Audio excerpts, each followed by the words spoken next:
Christiane de Beaurepaire, vous venez de publier chez Fayard un livre intitulé « Non-lieu, un psychiatre en prison ». Comme son nom l'indique, vous êtes psychiatre, vous faites une thèse sur l'irresponsabilité des malades mentaux et vous travaillez maintenant à l'insertion des sortants de prison souffrant de troubles mentaux et comportements déviants. Votre livre est très dense, de nombreuses anecdotes, vous racontez dans un style percutant votre parcours, vos réflexions, parfois même vos angoisses, car tout n'est pas rose dans votre métier. Vous avez assisté malheureusement très souvent à des situations qui font frémir. Vous finissez votre livre sur un point capital. Dans quel état se trouve-t-on quand on sort de prison? Comment fait-on pour se réinsérer? Puis vous traitez avec beaucoup de brio le cas malheureux des indigents qui posent beaucoup de problèmes. Alors, Christiane de Beaurepaire, d'abord, bonjour. Bonjour. Une des questions récurrentes et ô combien difficiles concerne l'irresponsabilité des malades mentaux. Je vous cite, Christiane, « Il y avait alors chaque jour plus de 200 malades hospitalisés et très vite, les statistiques ont indiqué que plus de la moitié m'était signalée en tant qu'urgence, à voir sans délai. Sinon, eh bien sinon, il y avait du suicide dans l'air. Au mieux, une automutilation grave ou alors une agitation impressible et probablement délirante, et l'épuisement des soignants complètement excédés. » Et aujourd'hui est apparu un nouvel article qui s'appelle le 122.1. C'est peut-être un nom barbare peut-être pour les internautes.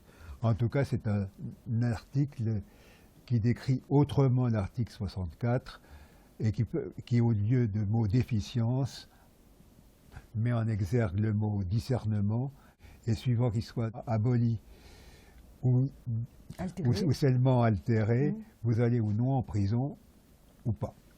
Alors, Christiane, la première question que je vous pose sur cet article, est-ce que cet article est-il un progrès ou non dans l'évolution, si vous voulez, de la prise en charge des malades mentaux?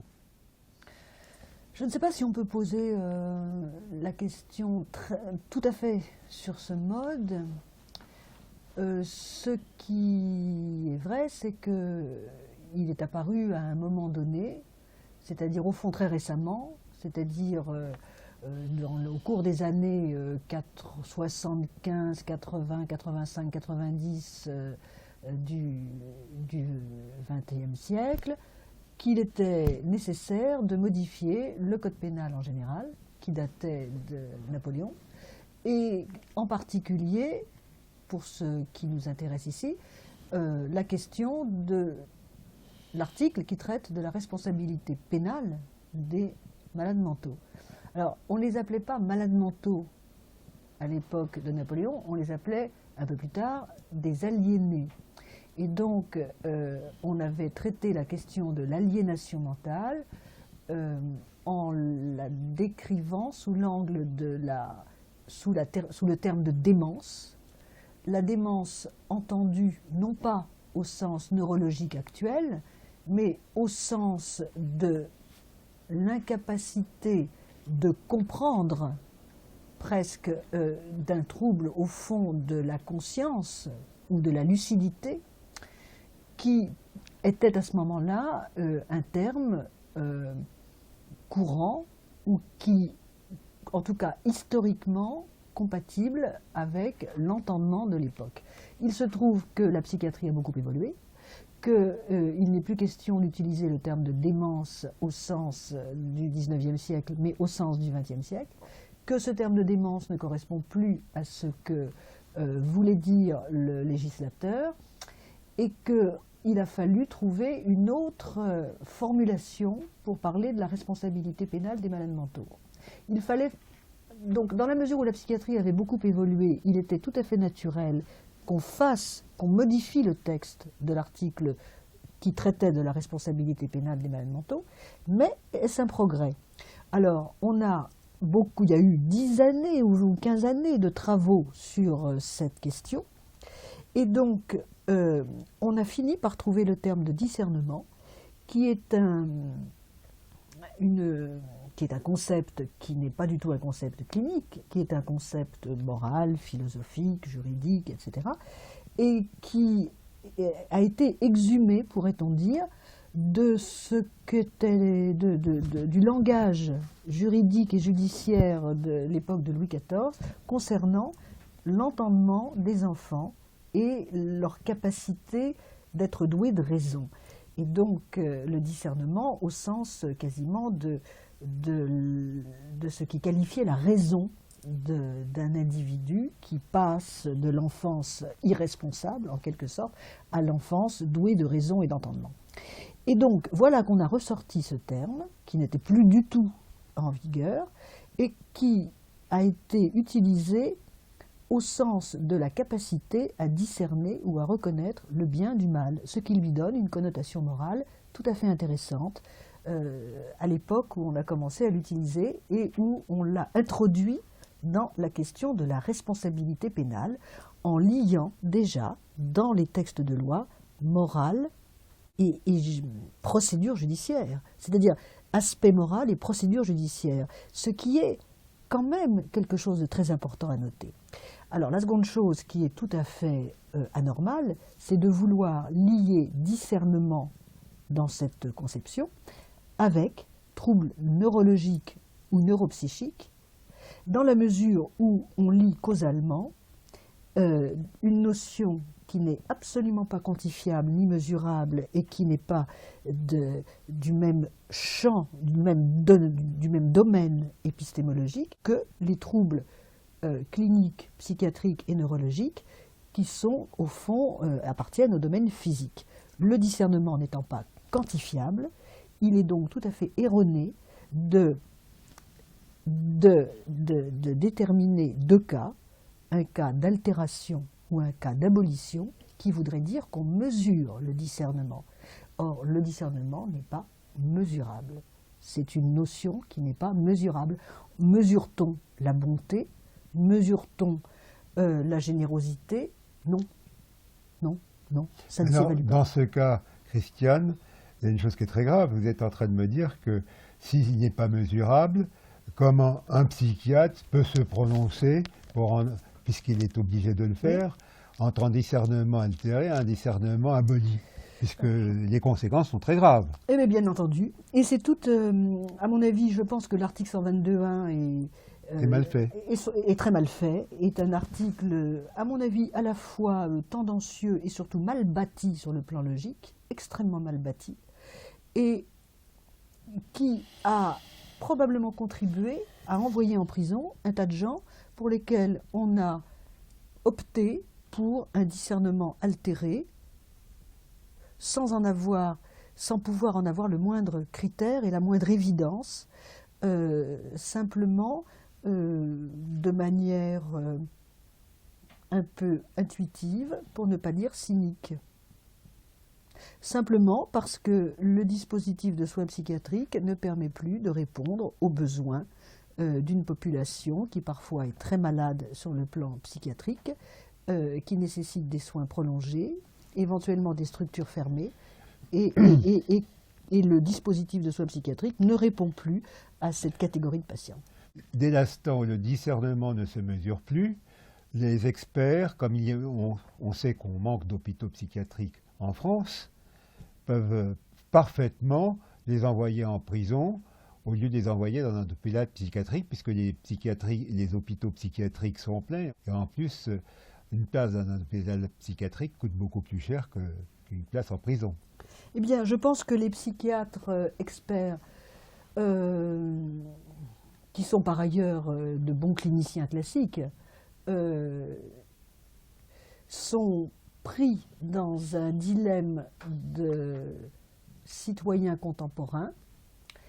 Ce qui les intéresse, c'est de savoir si la personne qu'ils ont à examiner présente une pathologie psychiatrique avérée, si cette pathologie psychiatrique est suffisamment grave pour qu'on puisse en induire, sinon en déduire, que le discernement est forcément altéré dans ces conditions-là. Et c'est devenu de plus en plus restrictif, c'est-à-dire que les pathologies psychiatriques qui peuvent donner lieu à irresponsabilité pénale, c'est-à-dire non-lieu psychiatrique, Oui. eh bien, sont devenues également très réduites et très rares.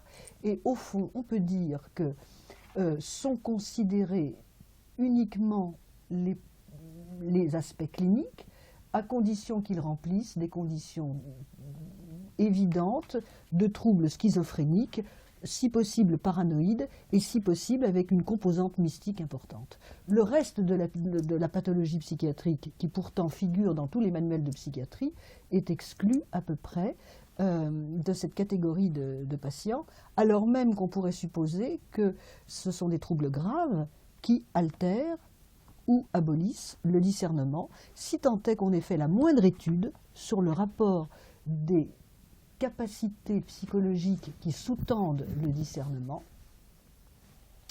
et les maladies mentales dont il est question. Or, ces études n'existent pas. Je crois que vous avez répondu largement à cette question qui est délicate, mais qui n'a pas l'air tellement d'émouvoir nos gouvernements successifs, puisqu'on en est toujours à l'article 122.1 et qu'il n'est pas encore question de le modifier. J'ajoute qu'il est question de le modifier. Il ne satisfait personne. Et les experts sont sur la sellette à l'heure actuelle pour des questions d'évaluation de la situation clinique de leurs patients, d'affinement de leur travail, etc., etc. Mais il est certain que le discernement est probablement le plus mauvais critère qui soit. Je suis tombé, je pense, grâce à vous, sur un article du Code de procédure pénale, c'est plutôt un décret, le D398. Oui. Les détenus atteints de troubles mentaux ne peuvent pas être retenus dans un établissement pénitentiaire. Absolument. Alors on est en pleine contradiction à l'heure actuelle. J'ai écrit à l'administration pénitentiaire en ne sachant pas très bien à qui m'adresser, parce que je trouvais très étonnant que tous les matins aux arrivants, nous ayons un ou deux schizophrènes manifestes ou quelqu'un souffrant d'une pathologie mentale très grave, délirante, etc., qui soient adressés en prison avec une notice d'incarcération rédigée par un juge bon clinicien, indiquant en rouge que la personne devait absolument et de manière urgente et sans délai être hospitalisée en psychiatrie dès lors qu'elle aurait mis le pied en prison. Et là, j'ai cru que je lisais mal, j'ai cru que quelque chose ne tournait pas rond. Et donc, j'ai colligé un certain nombre de notices d'incarcération. Et au bout de la 12e ou 13e, j'ai écrit une lettre à l'administration pénitentiaire, je ne savais pas du tout à quel service l'envoyer, en demandant si le code pénal avait changé. Et je n'ai jamais eu de réponse. Mais je sais que ma lettre a été lue et que quelqu'un de bien intentionné m'a dit il faudrait plutôt l'envoyer au bureau ou au service central de la magistrature, parce que ça concerne les magistrats. Non, ça ne concerne personne. Ça concerne l'air du temps, l'opinion publique, la société. Ça concerne une nébuleuse dans laquelle, finalement, on retrouve des personnes qui appliquent des consignes officieuses qui consistent à envoyer en prison des malades mentaux. Et donc, il faudra bien s'intéresser aux raisons pour lesquelles on envoie en prison les malades mentaux plutôt qu'à l'hôpital psychiatrique. Mais parce qu'il n'y a personne, il n'y a plus de place dans les hôpitaux psychiatriques.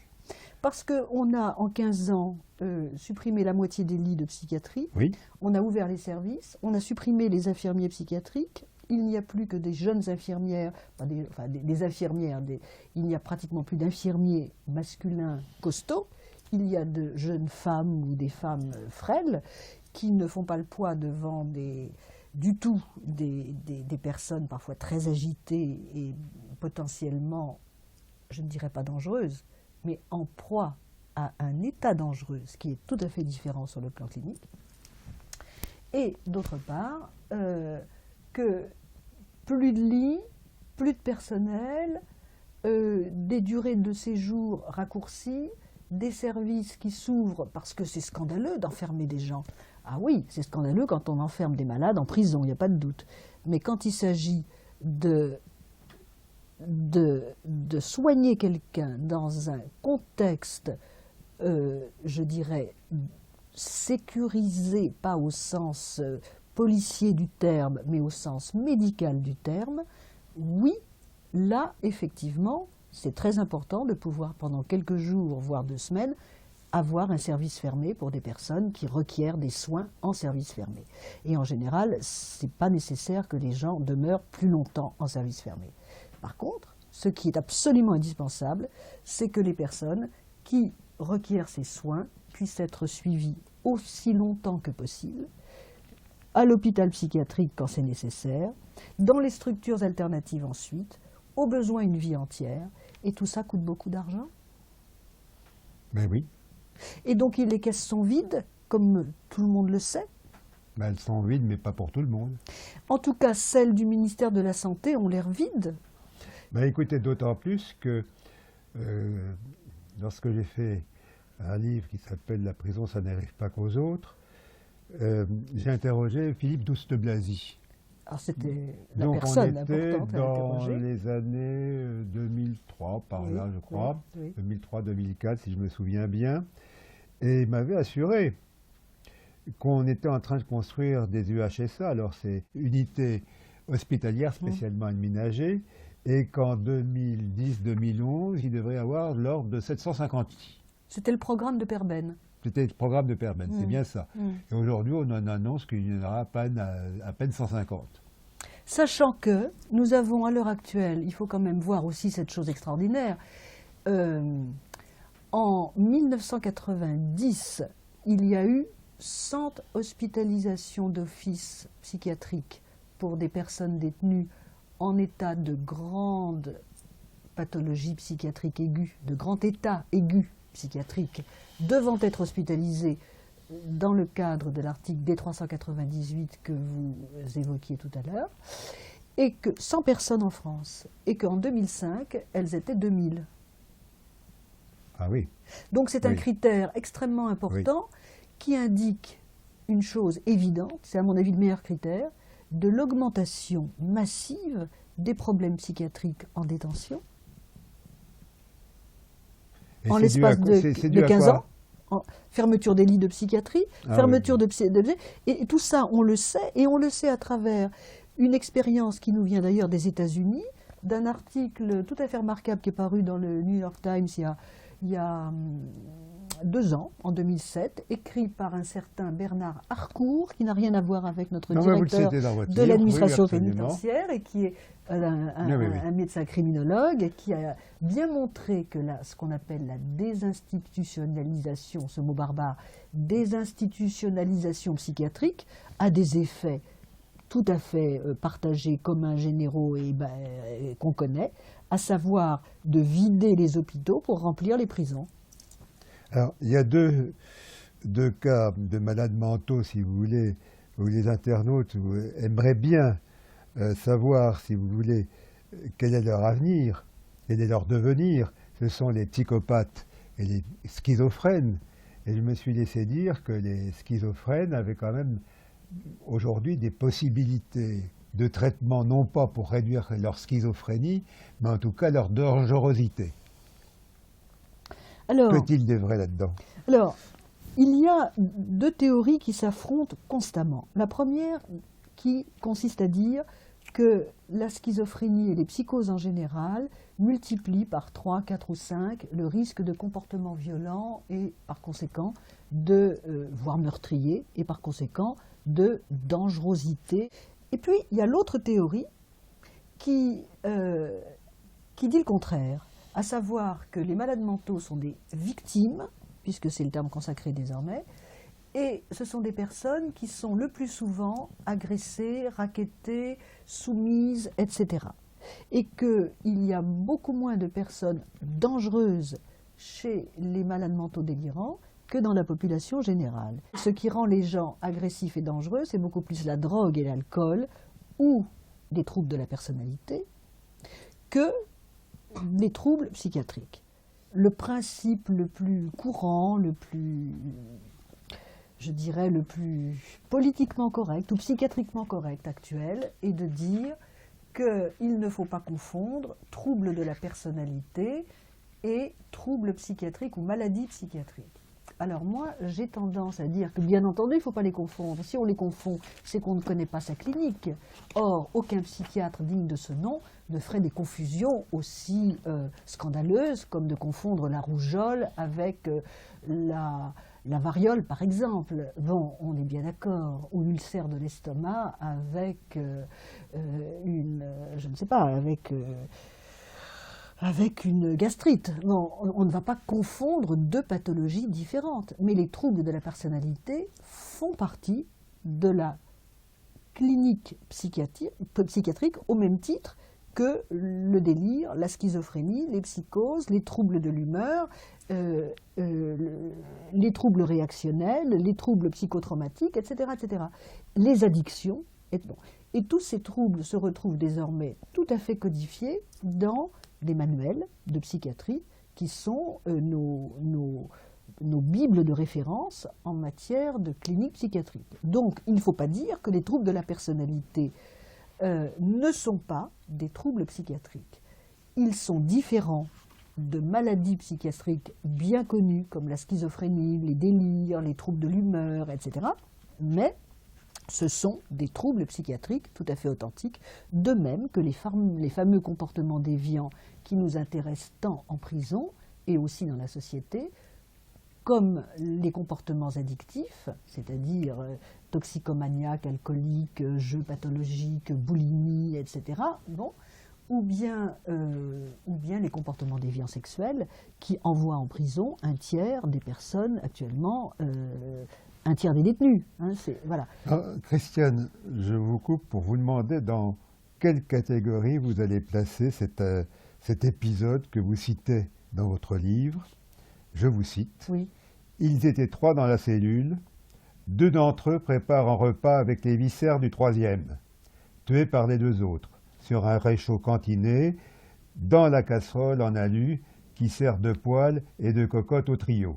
Et ailleurs, c'est cru que l'on déguste la cervelle du sacrifié, à la petite cuillère, comme autrefois dans ces cours raffinés de l'Empire du Milieu, où la table des festins était percée de petits orifices circulaires devant chacun des convives, laissant apparaître la calotte du crâne d'un singe vivant, tel que le coquetier pour l'œuf à la coque et ses mouillettes.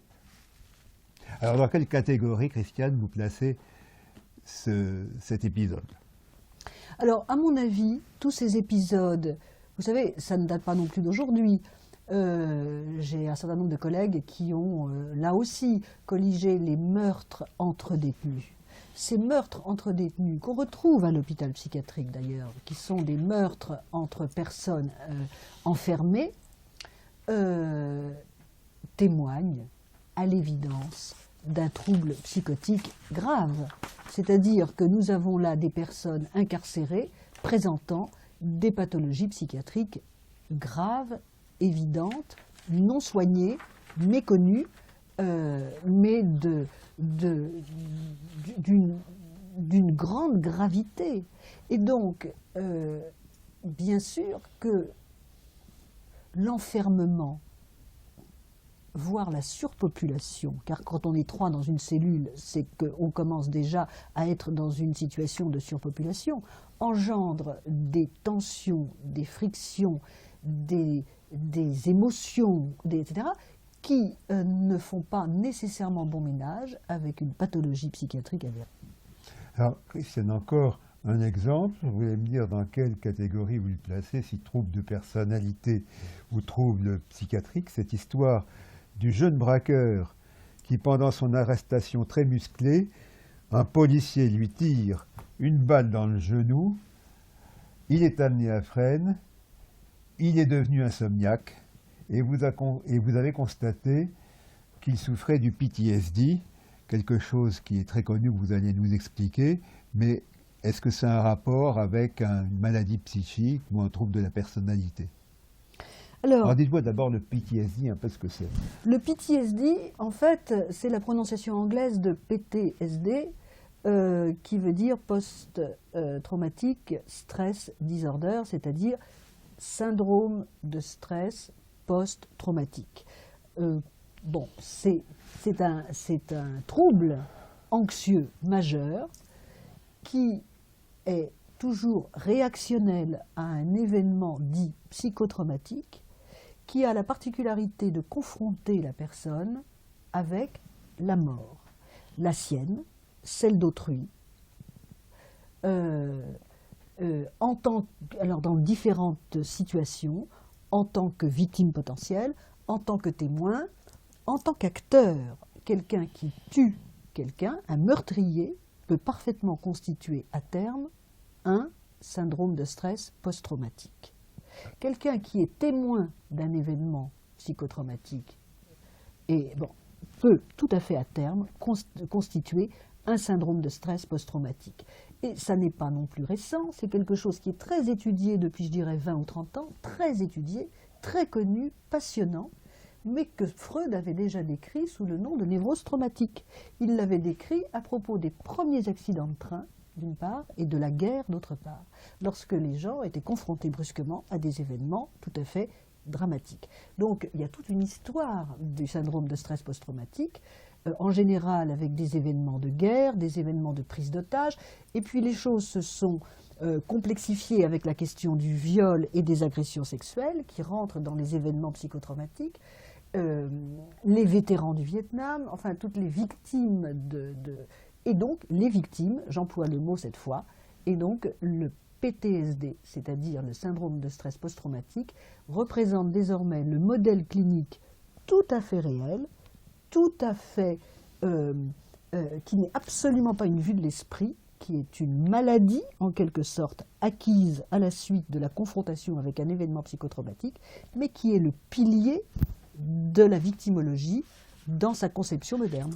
Est-ce que le PTSD est un trouble psychique ou un trouble de la personnalité? C'est un trouble non. psychique. C'est un trouble psychique, c'est un trouble psychique, et c'est un trouble mais anxieux. qui peut arriver à nous tous, enfin, avec le stress. À nous tous. Alors, est-ce que je vais vous poser une question parce que ça me brûle les lèvres. Oui. Est-ce que ce stress peut-être entraîner une dépression?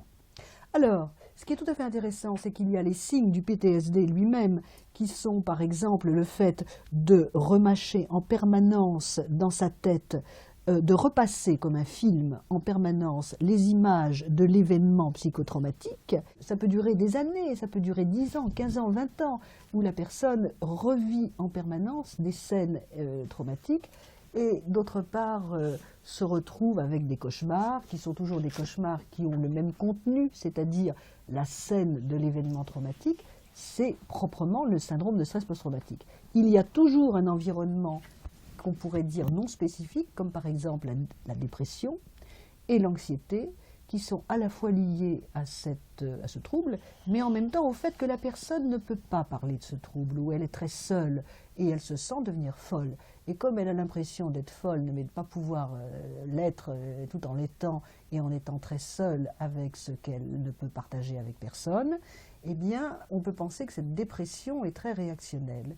Et pour faire face à cet état qui est très particulier, il est extrêmement courant, et on le voit souvent chez des enfants précocement maltraités, précocement torturés, précocement violés ou sexuellement agressés, voire des enfants de 11 ans, 12 ans, 13 ans, se mettre à boire très tôt de l'alcool à la manière de la manière dont les enfants boivent de l'alcool actuellement, c'est-à-dire de manière massive, avec parfois des comas éthyliques dès l'âge de 13 ans, ou bien prendre de la drogue, et ceci à titre d'automédication.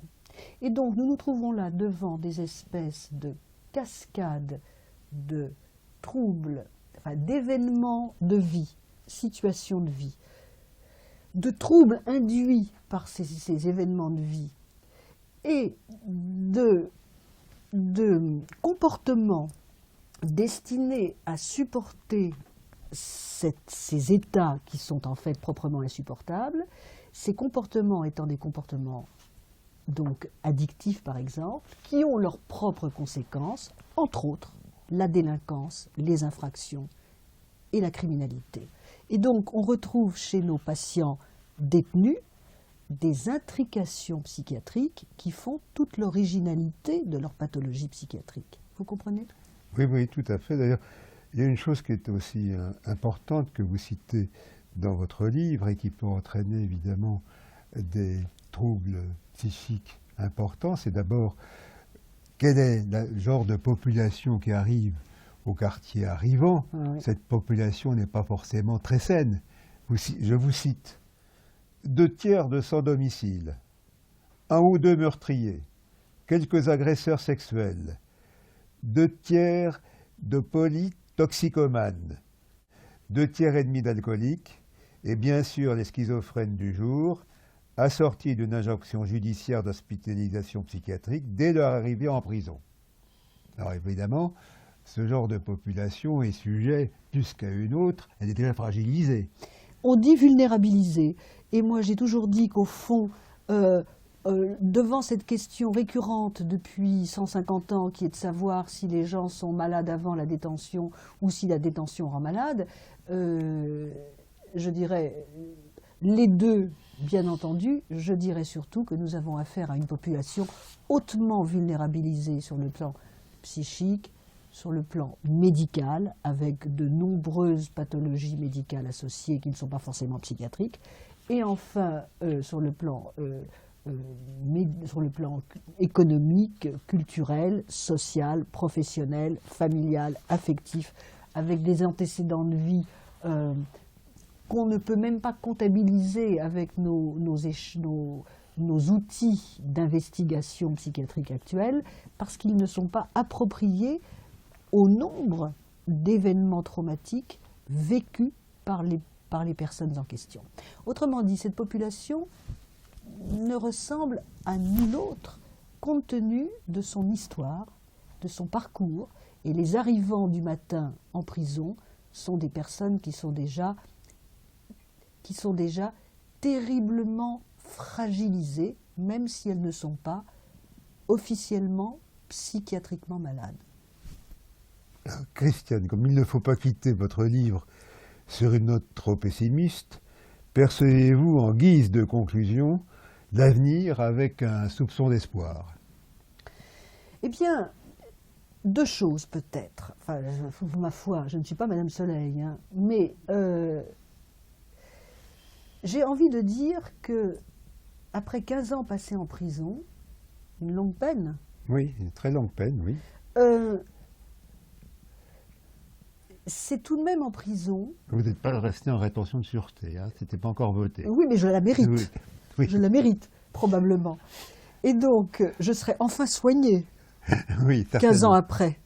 Hein, oui, mais parce que c'est pendant la loi. 15 ans, on n'a rien fait pour vous. Ah voilà, pendant 15 ans, on n'a rien fait. Donc, je suis devenue encore plus malade. Et maintenant, on va me soigner pour le reste de mes jours. Oui, Bon, on va s'y employer. voilà.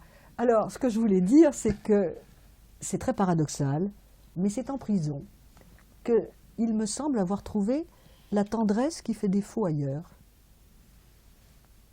Alors, c'est paradoxal tout de même d'en arriver là. C'est-à-dire de découvrir qu'en prison, il y a encore des trésors de tendresse et d'humanité extrêmement incarcérés, extrêmement enfermés, extrêmement timides, extrêmement discrètes, mais réelles. Et j'ai l'impression qu'il y a beaucoup plus d'humanité et de tendresse en prison, telle qu'elle est à l'heure actuelle. Je ne sais pas pourquoi, mais probablement parce qu'on y a fourré tout ce que l'humanité ne peut plus, là où les gens ne savent plus où se mettre, que ce soit les gens de la rue, les marginaux, les sans-papiers, etc., les indigents, les pauvres, bon, tous ceux, hein, et les malades mentaux, et les vieux, et est-ce que tous ces gens-là se retrouvent en prison? C'est donc un concentré d'humanité. Rappelons que les intervenants en prison sont des êtres humains. Et donc nous avons là un concentré très représentatif d'êtres humains qui finalement se reconnaissent les uns dans les autres. J'en suis à peu près convaincue. Ça, c'est quelque chose, c'est un constat doux amer, mais c'est un constat qui fait qu'on s'attache à la prison, il n'y a pas de doute. Et la deuxième chose, c'est que la prison, comme le titre de mon livre l'indique, d'une certaine manière, n'est pas un lieu. C'est un lieu pour rien. C'est un lieu de rien. C'est un lieu... Enfin, on ne va quand même pas en prison pour trouver de la tendresse et de l'humanité. là où elle a disparu des autres institutions et de la vie sociale. Donc, c'est un non-lieu, et pourtant c'est un lieu. Et donc, comment faire pour que ce lieu redevienne un lieu de sens, un lieu où, d'abord, faut-il certainement que la prison telle qu'elle est n'a aucun sens, si ce n'est de pouvoir accueillir ceux dont la société ne veut plus pour toutes sortes de raisons, économiques probablement au premier chef. Mais dans une seconde perspective, peut-on imaginer qu'un certain nombre de personnes puissent avoir besoin d'un lieu, je dirais, d'un encadrement à un moment donné de leur vie qui les protège d'eux-mêmes, autant que la société puisse être protégée des personnes incarcérées, mais qui les protège d'eux-mêmes un temps de leur vie. Mais alors, à ce moment-là, il faut donner à la prison un autre projet et un autre type de fonctionnement avec l'horizon de la sortie et de l'insertion au bout.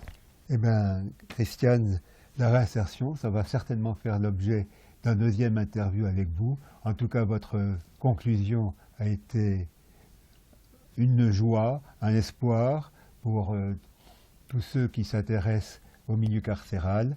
Christiane de Beaurepaire, je vous remercie. C'est moi qui vous remercie.